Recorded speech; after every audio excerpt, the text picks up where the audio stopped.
So I think I know why California schools are disastrous, because of the propositions that did not allow us to invest in the schools, and now the private schools have created a way to have rich people bring their kids to one school and then make sure they don't pay for the other. But I wanted to follow up on what you said, because look, on the Statue of Liberty it says, "Give me your tired, your poor, your masses, etc." And so when the Irish were first coming in, they were dirt poor. They were escaping a famine. The Italians dirt poor. The Jews dirt poor. Under your logic, would we not have kept them out? Well, no, because this is a situational. Before you applaud too vigorously, I can win you. Listen, it's a situational decision. So when we had the largest wave up until recently of immigration into this country at the beginning of the last century, that was the industrialization period in this country. So who manned the factories? Who made the shoes? Who wove the textiles? Immigrants did. There was a massive need for labor, and we responded by importing huge amounts of labor. We did until 1924, in which case Americans, including recent naturalized immigrants, looked around and was like, you know what? We've had a lot of change. Change creates volatility in your society. We had a lot of drama, the progressive movement, the Wobblies. We had a lot going on in this country. We were like, you know what? We're shutting it down. And we shut it down from 1924 to 1965, not because we're racist, but because we made the decision. Now what we're looking at, and this is what drives me maybe craziest, is a landscape totally transformed by technology, by automation. This is not secret knowledge. Look it up. One of the reasons that people are so powerless, they felt they had to vote for Donald Trump, is because the value of labor is in steep decline. Immigration's part of it. Technology, I would argue, is probably even a bigger part of it. Huge sectors of the entire economy are about to be replaced by machines. This will mean massive internal displacement of workers who have even less power than they do now. Into that, you're throwing a huge number of new people. And my only question is, okay, what are they going to do in a world where a lot of the jobs now occupied by people will be occupied by machines? And the answer I get is, shut up, racist. Okay, fine. That's not actually an answer. And we have an obligation, I think, if those in my business, try to convince people or whatever, to raise the question. And I can't get anybody on either side to take it seriously at all. And that's when I begin to conclude that they're totally reckless. They don't know what they're doing, almost any of them. They're lying about it. And they're wrecking the country, because that is a very obvious chain of events that's going to take place. And nobody says it. So Tucker there outlined, I think he made some great points, but in response to Cenk's question, which was, the Irish came, the Italians came, the Jews came, the Chinese were here, all these other immigrant populations came legally back, and what Tucker said, that was during the part of the Industrial Revolution. We needed to import labor. We absolutely had to. And they were the ones that were doing those jobs, along with Americans at that time. But we didn't have enough in the American workforce that were already here prior to that immigration wave. So, of course, we needed it at that time. Now, they're just coming. And as Tucker said, automation, machines, being replaced, people being replaced. And then on top of that, you're bringing unskilled workforce on top of the unskilled workforce that already exists here. So that's going to create massive displacement, massive problems, and bring down bring down wages considerably. Okay, it has nothing to do with being racist or a bigot or anything like that. It's just in terms of looking at the sheer numbers, looking at value of labor. And value of labor will decrease if there's more labor around to decrease those wages. Let's see what Cenk's response is in response.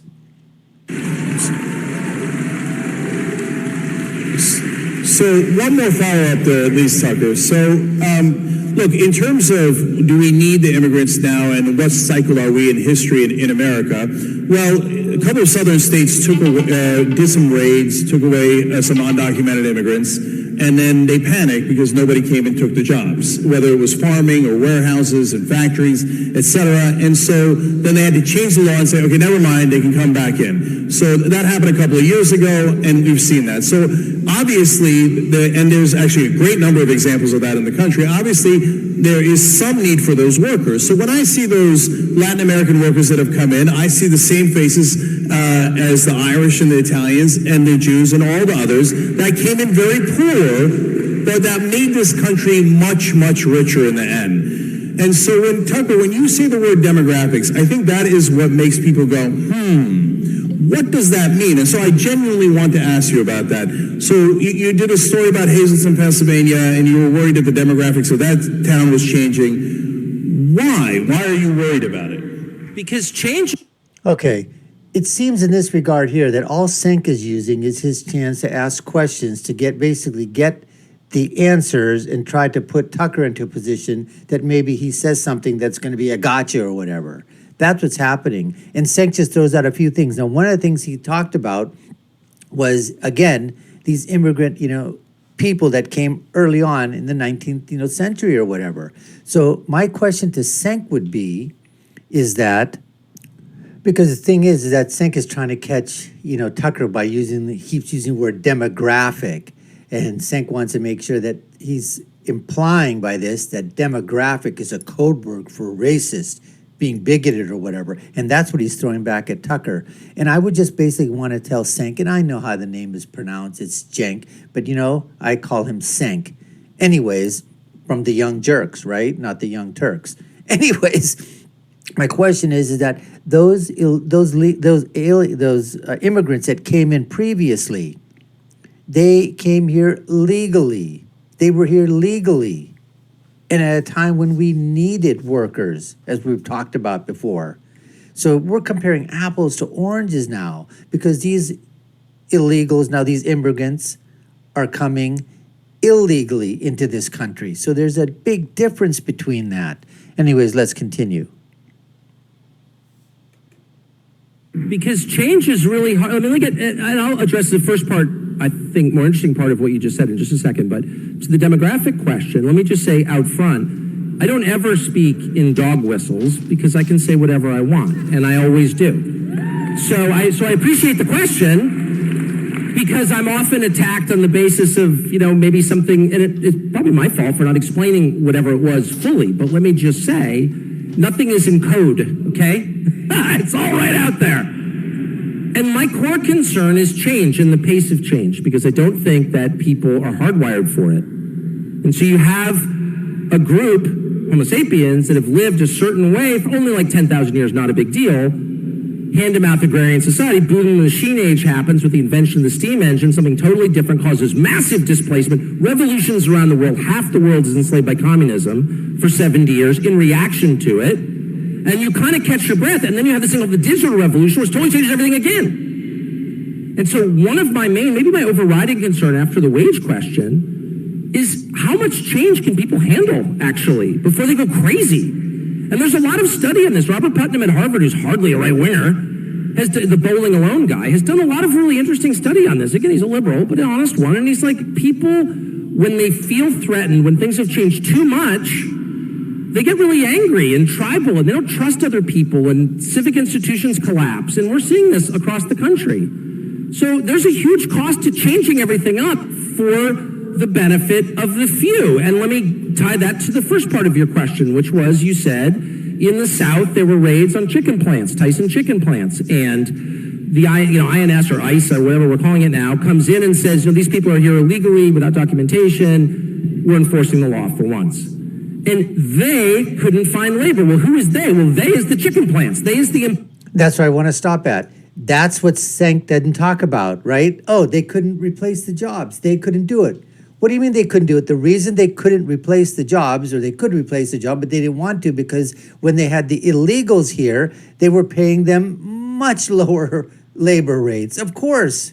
And they were obviously, these people were being used and abused in the labor market. If you would have been paying them, you don't think any Americans would have come in here at $15, $20 an hour to do that work? But no, they wanted to pay them $3, $4 an hour. maximize their profits, blame the corporations, blame the companies. We're not blaming the illegal aliens that were here. They're coming, but because they were here, it prevented those jobs, those wages from being raised, so Americans would take over. What, Americans don't work in cattle farms? They don't work in chicken farms? They don't work in slaughterhouses? Come on. Anyways, let's continue. Employer, okay? And they couldn't find labor because they didn't want to pay market rates to Americans.